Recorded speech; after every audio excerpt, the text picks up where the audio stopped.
Hello नमस्कार साथियों, आप सभी का स्वागत है आपके अपने प्लेटफॉर्म पर। जैसा कि आपको पता है कि दोपहर के 3 बज चुके हैं और रोज की भांति एक बार फिर से लेकर के आ चुका हूं आपके लिए एक बहुत ही लाजवाब सा सेशन। प्यारे विद्यार्थियों, हम लोग एसएससी जीडी 2025 को टारगेट कर रहे हैं, जिसके लिए हम लोगों ने शुरू की है 90 दिन की लक्ष्य सीरीज और उसका आज है डे नंबर 49। पिछले 48 दिन हम लोगों ने बहुत अच्छे तरीके से कंप्लीट किए हैं। और उसके अलावा बता दूं कि आपको कि पिछले 2 दिन से हमारी सही तरीके से क्लासें नहीं हो पा रही थी, जिसके लिए आपको बता दूं मैं बहुत ही ज़्यादा बिजी था कि मतलब ना तो नोट्स बनाने का टाइम मिल पा रहा था ना ढंग से वीडियो। और जब तक नोट्स में क्वालिटी नहीं होगी, मैंने साफ साफ मेरा स्लोगन रहता है कि बेहतर कंटेंट से ही होगा सिलेक्शन। जब तक कंटेंट बेहतर नहीं होगा मैं वीडियो नहीं डालता हूँ। सबसे मेन बात है।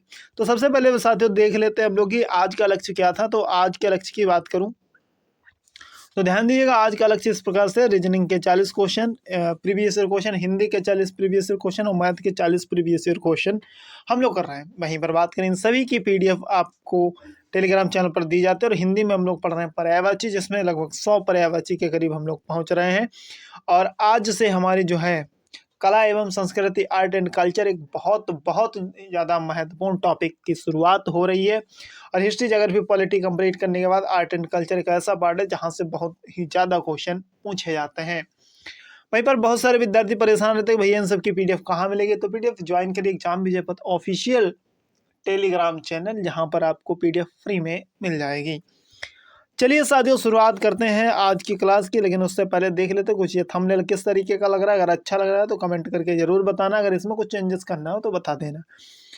टॉपिक हमारा आज वैसे कला एवं संस्कृति, और बहुत जितना महत्वपूर्ण ये जीएस का पार्ट है, मतलब स्टैटिक जीके में, उतना ही महत्वपूर्ण टॉपिक लिया है शास्त्रीय नृत्य। हर शिफ्ट में एसएससी जीडी में लगभग एक क्वेश्चन शास्त्रीय नृत्य से पूछा जाता है। और ये भी पूछ लिया जाता है कि ये कौन सा, मतलब कहाँ का शास्त्रीय नृत्य है या इससे संबंधित कौन कौन लोग हैं, उनके बारे में भी पूछा जाता है, जो कि आपकी परीक्षा की दृष्टि से बहुत ही ज़्यादा महत्वपूर्ण है।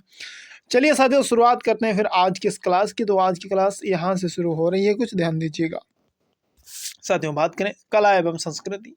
देखिए, कला एवं संस्कृति क्या होती है? कला कला मतलब, अब कला वो कलाबाज वाली कला मत समझ लेना, क्योंकि तुम तो बड़ा खतरनाक आदमी हो। देखो भैया, कला का मतलब होता है कि तुम्हारे अंदर कोई आर्ट होना, कोई कला होना, जैसे कोई गुण होना। और संस्कृति एक होता है संस्कृत, एक होता है संस्कृति। संस्कृति मतलब जो प्राचीन काल से परंपराएं हमारी चली आ रही हैं उनसे रिलेटेड, यानी मानव जीवन के अनेक पहलुओं के बारे में जो जानकारी हम प्राप्त करते हैं वो कला एवं संस्कृति के अंतर्गत करते हैं। वहीं पर बात करें और प्रमुख नृत्य विधाएं, इसमें एक आता है। अब कला के नृत्य करना भी एक क्या है? कला है। ढोल बजाना कला है ना? नगाड़े बजाना कला है, शहनाई बजाना कला है, मतलब ये सब क्या है? कलाएं हैं। चलिए भैया, अब जान लेते हैं नृत्य विधाओं के बारे में। देखिए, प्रमुख नृत्य विधाओं के बारे में बात करें तो नृत्य का सर्वप्रथम औपचारिक उल्लेख की बात करें तो नाट्य शास्त्र में इसकी चर्चा की गई है, जो कि नाट्य शास्त्र जो है भरत मुनि की रचना है। और इसी के आधार पर इसे यानी नृत्य को 2 स्वरूपों में बांटा गया। एक लास्य बोलते हैं, एक को तांडव बोलते हैं। इस बात को भी आप ध्यान रखेंगे। क्या क्या? एक लास्य और तांडव। अच्छा, लास्य क्या होता है, तांडव क्या होता है? देखिए, लास्य जो होता है यह नृत्य नारी की विशेषताओं को प्रदर्शित करता है। किसको? नारी की विशेषता को। यह नारियां इसमें नृत्य कर, लेकिन तांडव नर की विशेषताओं पर जोर दिया जाता है। और इसमें ज्यादातर जो है नर जो है नृत्य करते हैं और गायन वगैरह करते हैं। सही है। अब नृत्य के रस होते हैं। अब देखिए रस कैसे, ये भरत मुनि का जो हमारा कौन सा, ये बहुत इंपॉर्टेंट ग्रंथ है, नाट्य शास्त्र है, ये बहुत इंपॉर्टेंट ग्रंथ है हमारे सबके लिए। हम हिंदी में पढ़ते थे रस, पढ़ते थे कि नहीं? वहां पर भी रस की चर्चा की गई थी। और यहाँ पर भी उसी से कनेक्ट करिएगा। एक होता था श्रृंगार रस, जैसे श्रृंगार रस होता था, ऐसे ही यहाँ पर नृत्य में एक होता श्रृंगार रस, यानी प्रेम के लिए जो है रस उत्पन्न होता है, उसको हम लोग क्या कहेंगे? श्रृंगार रस में शामिल करेंगे। नेक्स्ट बात करें साथियों, हास्य। एक कौन सा रस होता है? हास्य। हास्य मतलब हंसी। अब यहाँ पर बात करें रौद्र। रौद्र मतलब गुस्सा आना। वीर मतलब उत्साह होना। विभस मतलब घृणा होना, या जुगुप्सा भी इसको कहा जाता है। शांत का शांति, करुण का दुख, और अद्भुत का आश्चर्य, और भयानक का भय। तो इस तरीके से आप देखोगे तो टोटल 9 रस हमारे पास हो जाते हैं। ठीक है भैया, चलिए समझ में आ गई यहाँ तक। नेक्स्ट बात कर लेते हैं।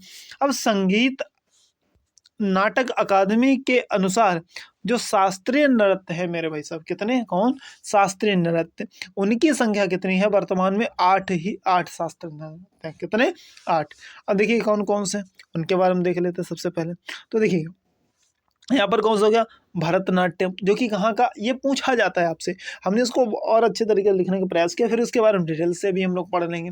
भरतनाट्यम जैसे कहाँ का है, तो भरतनाट्यम कहाँ का, तमिलनाडु का है, ध्यान रखेंगे। कथकली और मोहिनीअट्टम केरल के हैं, ठीक है। कुचिपुड़ी आंध्र प्रदेश, उड़ीसा उड़ीसा, मणिपुरी मणिपुर का, कथक उत्तर प्रदेश, और इसके अलावा सत्रिया कहाँ का, असम का।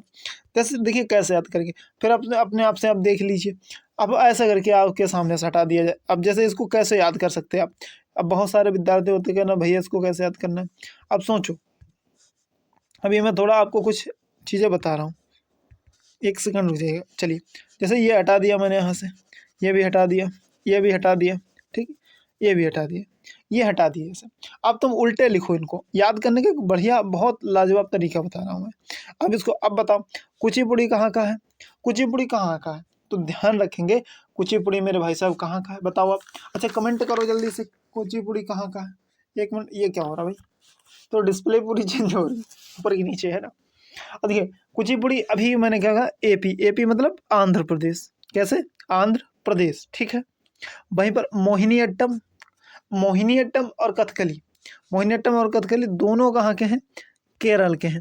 मोहिनीअट्टम और कथकली दोनों कहाँ के, केरल के।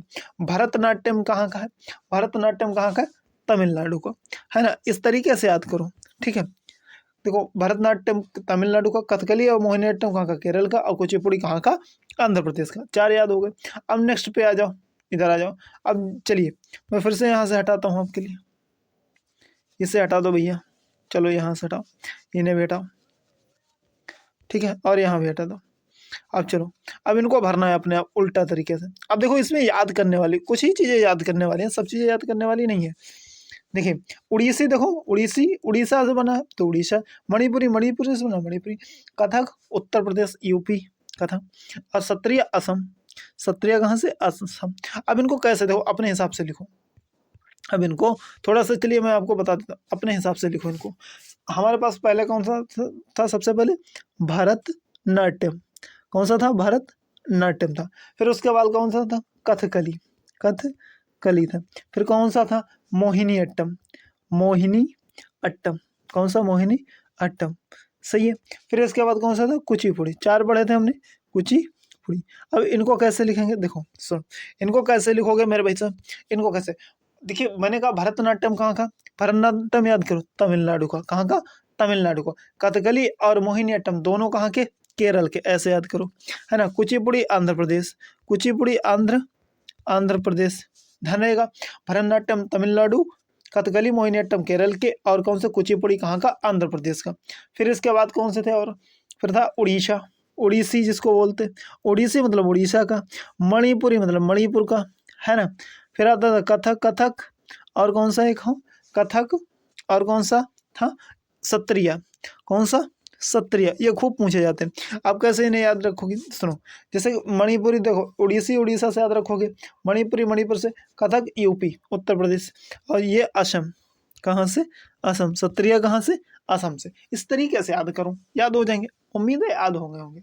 अब अपने आप ऐसे ही अपने आप मन में सोचो जाए, भरतनाट्यम कहाँ का, तमिलनाडु का। कथकली और मोहिनीअट्टम दोनों केरल के, कथकली मोहिनीअट्टम केरल के। कुचिपुड़ी आंध्र प्रदेश, उड़ीसा उड़ीसी मतलब उड़ीसी उड़ीसा का, मणिपुरी मणिपुर का, कथक उत्तर प्रदेश, सत्रिया असम। फिर से बड़ो भरतनाट्यम तमिलनाडु, कथकली और मोहिनीअट्टम जो है केरल के, कुचिपुड़ी आंध्र प्रदेश, उड़ीसी उड़ीसा का, मणिपुरी मणिपुर का, कथक उत्तर प्रदेश और सत्रिया असम का, ठीक है। तो इस तरीके से आप याद करिएगा। चलिए अब आ जाइए, थोड़ा और इम्पोर्टेंट जानकारी जो है इसके बारे में, भरतनाट्यम के बारे में ले लेते हैं। देखो भरतनाट्यम के बारे में बात करें अगर, इसका नामकरण जो है भरत और मुनि, भरत मुनि जो है, भरत मुनि और उनके रचना नाट्यशास्त्र, उनको मिला करके हुई है। भारत यहाँ से ले लिया भरत, और नाट्य से ले लिया नाट्यम, तो भरतनाट्यम, इस तरीके से भरतनाट्यम बना। समझ में आ गया। भरत मुनि इसके आदि आचार्य हैं, मतलब इन्होंने इसके तरीके से हम कहें शुरुआत करी थी। इसको अग्नि नृत्य के नाम से भी जाना जाता है। प्रमुख कलाकारों की बात करें तो यामिनी कृष्णमूर्ति, लक्ष्मी विश्वनाथन, पद्मा सुब्रमण्यम, मृणालिनी साराभाई, मल्लिका साराभाई और अल्लामेल वल्ली। ठीक है, इस तरीके से ये कौन है, इंपॉर्टेंट कलाकार है। इसी में 3 उंगलियों को उठाकर ओम बनाया जाता है, इंपॉर्टेंट बात है। इसको बोलते थे कटकामुख हस्त मुद्रा भी कहा जाता है, इसको ध्यान रखेंगे। नेक्स्ट हम लोग कथकली के बारे में जानते हैं। इसका अर्थ होता है एक कथा का नाटक। क्या है, कथा का नाटक। पुरुष मंडली द्वारा ये गाया जाता है।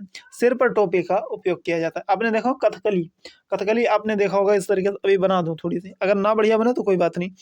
ये ऐसा करके ऐसे ऐसे, ये ऐसे, फिर ऐसा करके ये आंखें बड़ी बड़ी सी बनाई जाती हैं, इसमें टोपी लगाई जाती है ऐसा करके, है ना। तो इस तरीके से ध्यान रखिएगा। समझ आ गया कि नहीं आया? चलिए,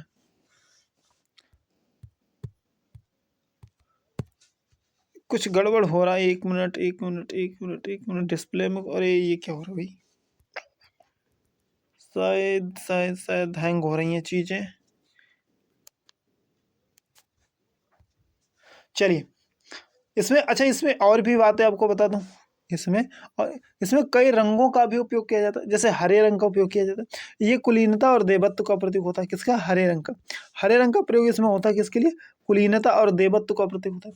अच्छा, काले रंग का भी इसमें प्रयोग किया जाता है। काले रंग का प्रयोग किस लिए किया जाता है? बुराई और दुष्टता का प्रतीक होता है। अच्छा, लाल रंग का भी इसमें प्रयोग होता है। लाल रंग का तो बुराई को इंगित करता है, लाल रंग। फिर इसमें पीले रंग का भी प्रयोग होता है। किसके रंग का? पीले रंग का प्रयोग होता है, जो कि संत और महिलाओं के लिए प्रयोग होता है। फिर इसमें सफ़ेद रंग का भी यूज होता है। कैसे? सफ़ेद तो उच्चतर चेतना और देवत्व प्राणियों के लिए सफ़ेद रंग का प्रयोग होता है। प्रसिद्ध प्रतिपादक की बात करें साथियों अगर हम लोग, तो इसमें गुरु कुंचुकुरु, गोपीनाथ कोट्टलम और शिवमरण, रीता गांगुली इत्यादि इसके प्रसिद्ध प्रतिपादक हैं। वहीं पर मोहिनीअट्टम की बात करें तो ये मोहिनी शब्द से बना है। भारत नाट्यम के समान है और मूलभूत नृत्य ताल जो है 4 प्रकार के, मूलभूत नृत्य जो है ताल है वे 4 प्रकार के होते हैं। अब जैसे क्या है, तगानम बोला जाता है, एक जगानम, एक धगामम और एक सामिश्रम। ध्यान रखेंगे, ये परीक्षा में पूछे जा सकते हैं। इसके प्रसिद्ध कलाकार कौन से? इसके माधुरी अम्मा, जयप्रभा मेनन, सुनंदा नायर, कलामंडलम और क्षेमवती। तो ध्यान रखेंगे, ठीक है। चलिए, नेक्स्ट बात करें कुचिपुड़ी के बारे में। कुचिपुड़ी अभी मैंने कहाँ का बताया? आंध्र प्रदेश का। इसमें नृत्य सामूहिक रूप से किया जाता है। गायन तेलुगु भाषा में होता है। कर्नाटक संगीत की जुगलबंदी भी इसको कहा जाता है। वायलिन और मृदंग का इसमें उपयोग किया जाता है। प्रमुख कलाकारों की बात करें तो नाट्य कला निधि लक्ष्मी नारायण शास्त्री, ठीक है, इनको कुचिपुड़ी की एकल विधा के जनक भी कहा जाता है। बाला सरस्वती, इंद्राणी रहमान, राधा रेड्डी, राजा रेड्डी और क्या है, यामिनी कृष्णमूर्ति, इतने लोग इसके प्रमुख कलाकार हैं। नेक्स्ट बात करें साथ उड़ीसी की। उड़ीसा ये ओडरा नृत्य पर आधारित है। अब उड़ीसी तो उड़ीसा में होता है, महारियों द्वारा किया जाता है। नृत्य जल तत्व को प्रतिबद्ध करता है, ये भी आप ध्यान रखोगे। चलिए, नेक्स्ट बात कर लें अगर हम लोग, इसके प्रमुख प्रतिपादक कौन है? गुरु पंकज चरण दास, गुरु केलुचरण, कौन? गुरु केलुचरण, और फिर कौन? सोनल मान सिंह, शेरान लोवेन, और कौन है? आनंदिनी दास। ठीक है भाई, चलिए, आनंदिनी दास। नेक्स्ट बात करें साथियों, नेक्स्ट अगर हम लोग बात करें, चलिए यहाँ से नेक्स्ट बात करें मणिपुरी के बारे में। मणिपुरी के बारे में रविंद्रनाथ टैगोर ने इसे शांति निकेतन में भी प्रचलित किया था, मणिपुरी को। ध्यान, इसमें तांडव और लास दोनों सम्मिलित होते हैं। राधा कृष्ण की प्रेम कहानी की रासलीला मणिपुरी में की जाती है, इस बात को भी आप ध्यान रखेंगे। इसके प्रमुख प्रतिपादक छावेरी बहनें बोली जाती हैं, नयना, सुवर्णा, रंजना, दर्शना, है ना। कुछ गुरु विपिन सिंह और एन माधवी देवी। वहीं पर कथक के बारे में कहें, कथक या कथक एक ही चीज है। यह कथा शब्द से बना हुआ है, इसको अर्थ होता है कहानी। इसमें 3 प्रमुख घराने हैं, जयपुर घराना, लखनऊ घराना और बनारस घराना। जयपुर घराना भानु जी द्वारा प्रारंभ किया गया। लखनऊ घराने की बात करें तो नवाब वाजिद अली शाह के काल में चरम सीमा पर यह पहुंचा था। वहीं पर बनारस घराने की बात करें तो जानकी प्रसाद के संरक्षण में ये जो है बहुत आगे बढ़ा। वहीं पर बात करें, कहा जाता है रायगढ़ घराना। कौन सा? रायगढ़ घराना जो कि राजा चक्रधर सिंह द्वारा जिसे संरक्षण दिया गया। वहीं पर बात करने साथियों सत्रिया या सत्रिय इसका असम का शास्त्रीय नृत्य है। बस सन 2000 में, कितने में, 2000 में शास्त्रीय नृत्य का इसे दर्जा मिले। अब 15वीं शताब्दी में वैष्णव संत शंकर देव द्वारा इसे प्रचलित किया गया। और भौकोत का मतलब होता है भगत, पुरुष भिक्षुओं द्वारा समूह में ये किया जाने वाला नृत्य है। इसके प्रमुख वाद्य यंत्र ढोल, मजीरा, बांसुरी इत्यादि हैं। तो उम्मीद है ये कुछ शास्त्रीय नृत्य की बहुत इंपॉर्टेंट सी वीडियो है। अगर ये वीडियो आपको पसंद आई तो वीडियो को लाइक करिएगा, ज़्यादा से ज़्यादा विद्यार्थियों तक इस वीडियो को शेयर करिएगा, और चैनल पर पहली बार देख रहे हैं तो आप चैनल को सब्सक्राइब भी कर सकते हैं। बाकी आप पर कोई जोर दबाव प्रभाव नहीं है, कोई आप पर, अगर आपको कंटेंट अच्छा लगता है कि यहाँ परीक्षा में आने लायक है तो आप सब्सक्राइब करिएगा, अन्यथा आपकी इच्छा। ठीक है, चलिए। और अगर कोई भ्रांति, कोई चिंता, समस्या आपको परेशान करे तो नीचे कमेंट बॉक्स में लिख दीजिएगा, मैं उसका रिप्लाई देने की पूरी कोशिश करूँगा। सोशल मीडिया के लिंक नीचे डिस्क्रिप्शन बॉक्स में दिए हैं, वहाँ से फॉलो कर लीजिएगा। तो उम्मीद है अगर कोई डाउट हो तो ज़रूर पूछिएगा। तो ठीक है साथियों, फिर चलेंगे। आज के लिए इतना ही काफ़ी। जब तक के लिए आप सभी को जय हिंद।